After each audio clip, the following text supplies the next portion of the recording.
पहले तो मैं आपको बता दूं, आप इस समय मोरना गांव में खड़े हैं और मैं मोरना गांव का आरडब्ल्यू अध्यक्ष हूं और इस सरकारी स्कूल के जो प्राइमरी स्कूल है मोरना गांव का, मैं इसका एक सदस्य भी हूं। जो स्कूल प्रबंधक समिति बनी थी उसका मैं सदस्य हूं।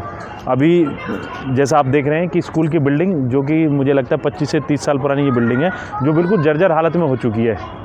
और इसके संबंध में हम कई बार जो है बीएसए मैडम को भी ज्ञापन दे चुके हैं कि बिल्डिंग बिल्कुल ये डैमेज होने की स्थिति में। अब ये कल जो 2-3 दिन पहले जो बारिश हुई है उसके हालत, उसके कारण ये स्थिति इतनी भयानक हो गई है कि कल को हमें ये मिलके ये बैरिकेडिंग करना पड़ा। ये आप देखेंगे कि कोई बच्चे यहाँ क्षतिग्रस्त ना हो जाए, क्योंकि यहाँ बिल्कुल पहली से 5वीं तक का स्कूल है जहाँ छोटे छोटे सबके परिवार से बच्चे आते हैं, नौनिहाल बच्चे हैं। अगर किसी बच्चे को कोई घटना हो गई है तो बड़ी क्षति हो जाएगी किसी परिवार के लिए। बिल्डिंग को डिमोलाइज करने की स्थिति में बिल्डिंग हो गई है।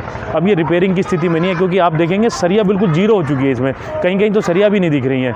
अब हम तो यही उच्च अधिकारियों से निवेदन करेंगे कि ये बच्चों के भविष्य को देखते हुए और इस बिल्डिंग को डिमोलाइज करके नई तरीके से बनाया जाए। ये विद्यालय जहाँ हम खड़े हैं ये मोरना गाँव का कंपोजिट विद्यालय है जो कक्षा 1 से कक्षा 8 तक की शिक्षा प्रदान करता है। तो आज हम जब इस विद्यालय को देख रहे हैं तो इसकी स्थिति बहुत ही दयनीय और जर्जर हो चुकी है। इसकी दोनों बिल्डिंगें बिल्कुल एकदम से बहुत बुरी स्थिति में है और ये कभी भी कोलैप्स हो सकती है। इसके स्लैब बराबर ढह रहे हैं। बच्चों के साथ साथ यहाँ जो टीचिंग स्टाफ है उनकी भी जान को पूरा खतरा बना हुआ है। दुख की बात यह है कि गौतम बुद्ध नगर जो उत्तर प्रदेश का शो विंडो है उसके केंद्र में, यानी कि गौतम बुद्ध नगर का जो सिटी सेंटर है ये बिल्कुल सिटी सेंटर से 0 किलोमीटर की दूरी पर है। बिल्कुल सिटी सेंटर पर स्थित होने के बावजूद हम एक ऐसे विद्यालय में जहाँ की वो कभी भी ढह सकता है और जहाँ 1200 बच्चों की ज़िंदगियाँ दांव पर लगी हुई हैं, यहाँ कोई ध्यान देने वाला नहीं है। ऑफिशियल्स हैं उनके पास जा रहे हैं, बीएसए के पास जा रहे हैं, तो वो गेंद को फेंक दे रहे हैं अथॉरिटी के पाले में। जब अथॉरिटी के अधिकारियों से हम बात कर रहे हैं तो वो बात कर देते हैं शिक्षा विभाग की और यूपी स्टेट की।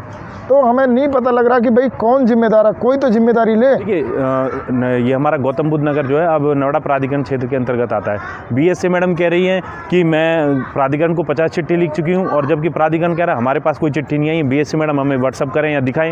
ये दोनों आपस में एक पाले में एक दूसरे के गेंद फेंक रही हैं और हमें लग रहा है दोनों शिक्षा के प्रति दोनों का रवैया जीरो लग रहा है। बीएसए मैडम जो इस शिक्षा विभाग की हेड हैं वो भी अब तक ये 3 से 4 दिन हो गए इसको बैरिकेडिंग करे हुए, अब तक बीएसए मैडम ने एक बार भी संज्ञान नहीं लिया और मौके पर आकर अभी तक मुआयना नहीं किया हुआ है। कौन जिम्मेदार होगा अगर जो किसी बच्चे को कुछ हो गया है?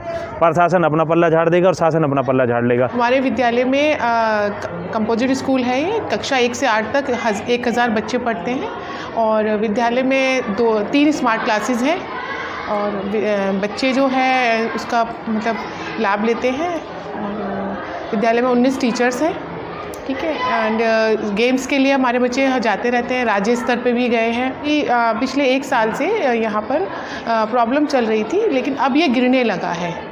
तो ये पहले अभी गिरा था 3 महीने पहले, थोड़ा सा पोर्शन गिरा था तो उसको ठीक करा दिया गया था, पर फिर से ये अभी 2 कमरों में बहुत ज़्यादा गिरा और 1 पिलर का हिस्सा गिर गया है। और 6 महीने पहले बीएसए सर मैडम के द्वारा एप्लीकेशन अथॉरिटी में जा चुकी है। वहाँ से 1-1.5 महीने पहले आए थे लोग, लेकिन उसके बाद मैम ने फिर पता किया तो मेल भी किया है हमारी प्रधानाचार्य ने, लेकिन उसके बाद कोई भी वहाँ से रिस्पॉन्ड नहीं आया है।